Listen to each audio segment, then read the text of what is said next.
ఈరోజు Telangana honourable high court honourable chief justice associate నేను వేసిన పబ్లిక్ ఇంట్రెస్ట్ లిటిగేషన్ బిల్లుని చాలా సీరియస్గా తీసుకున్నాను. ఇప్పుడు 10 మంది ఎమ్మెల్యేలు బీఆర్ఎస్ తరఫున పోటీ చేసి కాంగ్రెస్లో చేరడం 10th షెడ్యూల్ ప్రకారం, చట్ట ప్రకారం అది విరుద్ధం, అవినీతి, వెంటనే వారిని డిస్క్వాలిఫై చేయాలి అన్న దాని మీద వాదనలు విని, ఒకటి తెలంగాణ కాంగ్రెస్ పార్టీకి గవర్నమెంట్కి ఎందుకు వీళ్ళు చేర్చుకున్నారు, 2 ఎలక్షన్ కమిషన్ ఎందుకు యాక్షన్ తీసుకోలేదు, 3 అసెంబ్లీ స్పీకర్ ఎందుకు యాక్షన్ తీసుకోలేదు, 4 ఈ 10 మంది ఎమ్మెల్యేలు ఏ కారణాన్ని బీఆర్ఎస్ తరఫున పోటీ చేసి కాంగ్రెస్ పార్టీలో చేరారు. యువర్ ఆనర్, ఇది ఇండియాలో ఉన్న మోస్ట్ కరప్షన్. ఇండియా సర్వనాశనం అవడానికి ఒకే ఒక రీజన్, పొలిటికల్ కరప్షన్.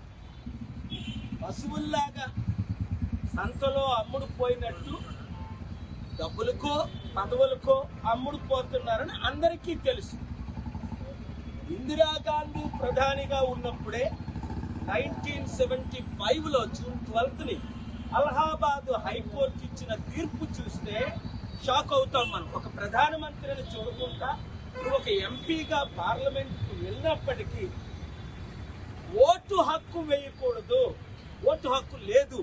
అదే నేను ఇంటర్మ్ ప్రేయర్ ఏమడిగానంటే ఆనరబుల్ హైకోర్టు గారిని, ఈ దేశం మారాలి అంటే ప్రజలకు ఎలక్షన్ల మీద మళ్ళా విశ్వాసం రావాలి అంటే మరలా educated IAS, IPS, IRS, IFS retired judges, students మరలా 50% ఇప్పుడు ఓట్లు వేయట్లేదు, వారు ఓట్లు వేయాలి అంటే చట్టాన్ని వారి చేతిలో తీసుకున్నది కొట్టేసి, ఎంత పెద్ద ఈ ఎమ్మెల్యేలైనా ఎంపీలైనా చట్ట విరుద్ధంగా వారు వారి తీరుని ఖండించి, తీర్పు అంటే ఏంటి, బీఆర్ఎస్ తరఫున పోల్ చేసి కాంగ్రెస్ లో చేరడం. అప్పుడు కేసీఆర్ గారు ఉన్నప్పుడు కాంగ్రెస్ 12 మంది ఎమ్మెల్యేలు బీఆర్ఎస్ లో చేరడం,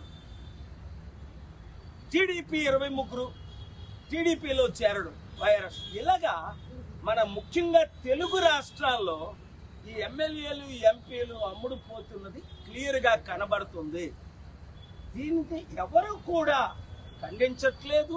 ఒకవేళ మీడియాలో వాళ్ళు వీళ్ళు ఖండించినా వాళ్ళు చేస్తున్న పని బుద్ధిలేందే గనుక కోర్టు ప్రకారం, చట్ట ప్రకారం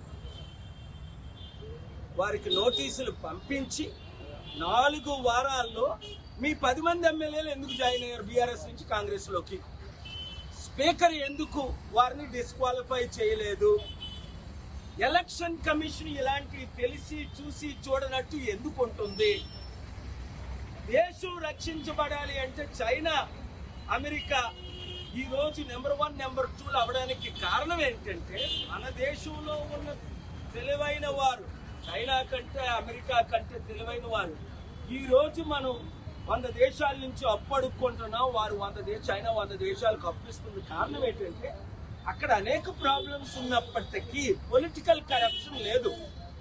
అమెరికాలో $300 స్టాంప్ తీసుకున్నోడికి 8 సంవత్సరాలు జైలు శిక్ష ఇచ్చారు, ఒక మెంబర్ ఆఫ్ కాంగ్రెస్, ఒక ఎమ్మెల్యే ఒహాయోలో. ఇక్కడ 3 లక్షలు దోచుకున్నోడు, కొంతమంది ముఖ్యమంత్రులు లక్షల కోట్లు దోచుకున్నోళ్ళు, ప్రధానమంత్రులు వేల కోట్లు దోచుకున్నోళ్ళు, ఎమ్మెల్యేలు. ఇది బిజినెస్ అయిపోయింది. దీన్ని అరికట్టాలి అంటే honourable high court we thank that they have taken a right decision. Since 1975 June 12th, in 4 weeks, doesn't matter who the MLAs are, MPs are, leaders are, all have to be accountable to the honorable court to save democracy, to save constitution, to save and restore waters their public confidence. Thank you, Mr. Radha. God bless you. Thank you.